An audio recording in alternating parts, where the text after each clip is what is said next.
Hey guys, in this video I will show you how to download Microsoft Excel on PC. Alright, let's begin. There are two ways to download and install Microsoft Excel for free. The first and easier way is through the Microsoft Store. Open your computer search, type Microsoft Store, and open the app.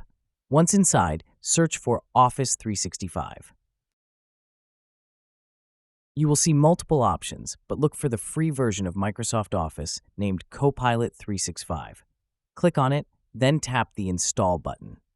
Once installed, log in with your Microsoft account and you will have access to Excel.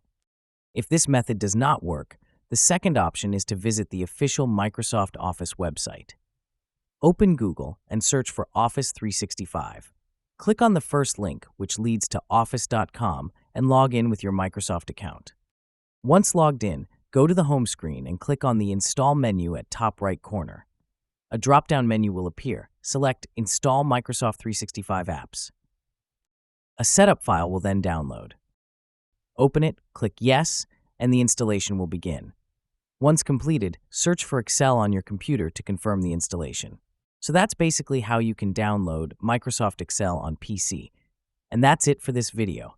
If you find this helpful, consider subscribing and giving this a big thumbs up. Thanks.